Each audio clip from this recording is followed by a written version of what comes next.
With Manchester United nearing the appointment of Erik ten Hag, a lot of players would be fearing for their futures at the club. For far too long, a lot of players have been sitting in their comfort zone and putting in average displays while enjoying lucrative deals. However, that may no longer be the case, with the Dutch tactician set to guide the club to a new era where instant prosperity might not be on the cards.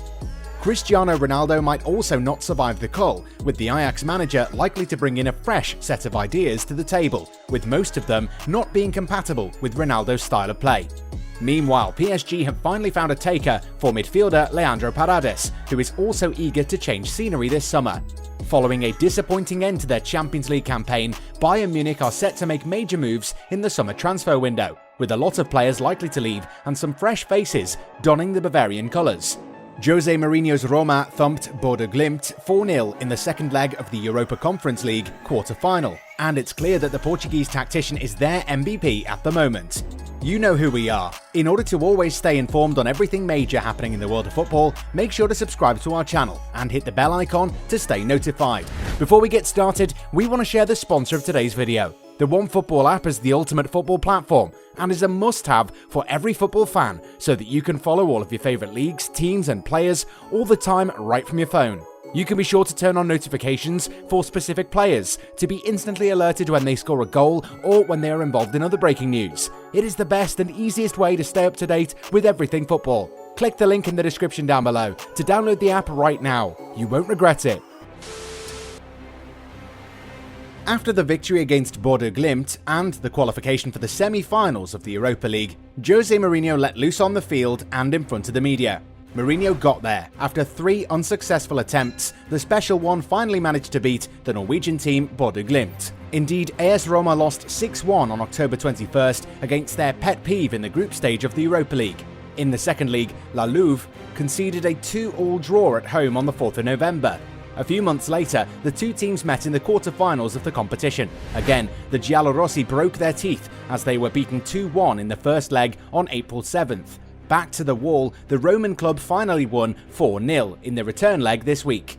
A victory claimed thanks to a goal from Abraham and a hat-trick from Zaniolo. But after the meeting, it was not the Italian who recovered the ball. Indeed, it was Jose Mourinho who went to take the ball, as indicated by ESPN. Happy and relieved to finally beat this tough opponent, the special one confided after the victory.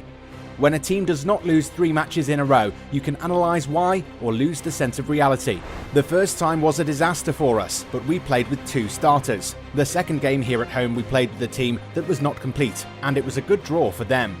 He continued, the last game they won 2-1 and maybe they thought it would be the same on the return. The reality is that they won 6-1, won 2-1 and drew 2-2. Well done to them. But today we saw the reality, and the reality is that Roma are much superior. Even after the first leg 2-1, I was confident. The merit was to focus only on the field.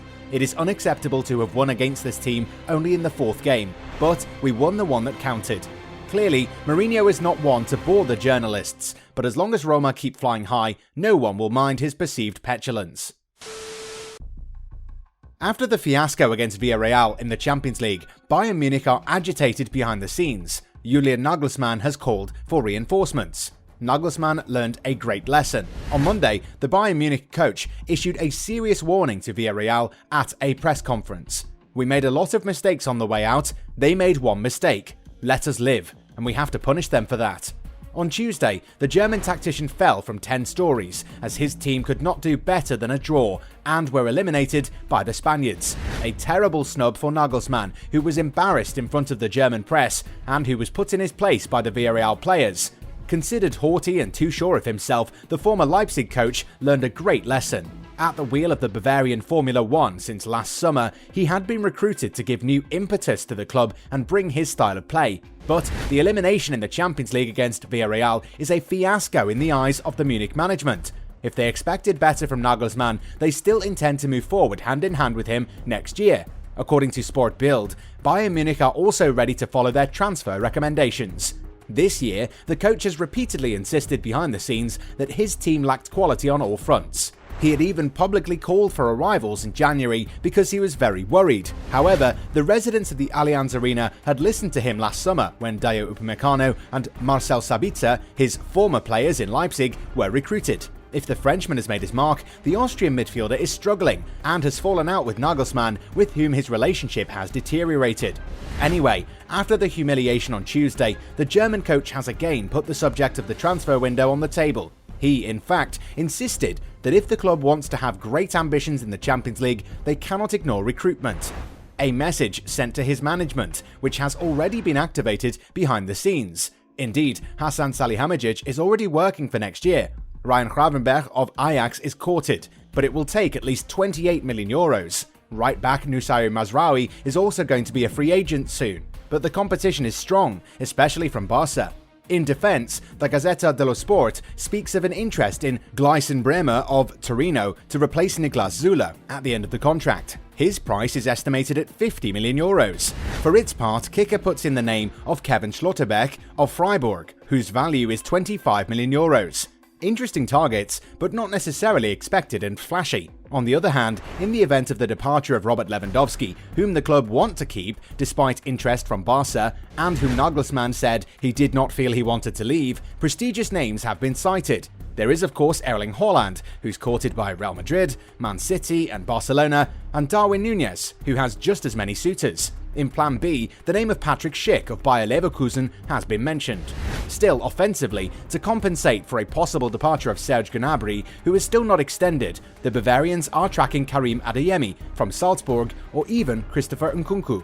Nagelsmann and Bayern Munich have learnt their lesson and are preparing a major facelift to come back on force in the Champions League. Here is finally a club ready to transfer an undesirable from PSG. If Leonardo is known for successfully bringing in top players such as Sergio Ramos, Messi, Donnarumma, he is less so when it comes to selling and downsizing. This is even often the problem for the capital club since the arrival of QSI. By dint of playing with millions and fabulous salaries, the players no longer really want to leave and prefer to receive substantial emoluments, even if it means sitting down on their playing time. For Leandro Paredes, it's not really a lack of presence on the pitch. As his adventure in Paris progressed, he rather managed to climb the hierarchy, even becoming, for some supporters, Neymar's bodyguard. This season, and despite some injuries, he still started 10 of the 15 league games in which he participated. Above all, the Argentinian has a non-negligible market value. PSG need the money, and it seems that a way out has been found for the 27-year-old midfielder. According to the Gazzetta dello Sport, Inter will return to the charge, making the former Zenit and Roma man a target. Already interested in the player's services in the past, the Italian club has a serious argument this time: the contractual state of Paredes. The player, indeed, has only 1 year left on his contract, placing PSG in a weak position. According to the daily paper Pink, the transfer is on track. The Argentine international has even already agreed to discuss terms with the Nerazzurri. Negotiations should start around a 4-year contract with an annual salary of 5 million euros, thanks to the famous Decreto Crescita, which gives tax advantages to players who have played for at least 2 years outside Italy. All that remains is to agree a fee with PSG, but the good relation between the two teams promises to facilitate things. PSG will be ready to accept an offer of 15 million euros, which shouldn't be a lot for Inter. Let's be honest, Ronaldo is a great striker, but he's no longer going to be a driving force for Man United when Erik Ten Hag shows up. The Dutch tactician prefers more mobility from his strikers, and Ronaldo is not the sort of player who'll be playing such a brand of football. While keeping Ronaldo at Old Trafford will help on the marketing front, the club's performances will be affected. Ten Hag's system requires every player to pull in the same direction, and sadly, Ronaldo can't really do that. And that's no indictment on his quality or anything. Some players are built differently, and the new United under the former Ajax man is not going to complement with the way Ronaldo approaches the game. Moreover, United are likely to miss out on Champions League football, and Ronaldo would rather play in a team that can guarantee him life in the top tier of European football. But that's also up for debate, because Inter Miami of the MLS are also eager to sign him up, with David Beckham reportedly working behind the scenes to make the move happen. Therefore, it's safe to assume that the legendary Portuguese forward has only 7 games left to play for United in his second spell at the club, which hasn't been a failure on a personal note, but hasn't been a resounding success either.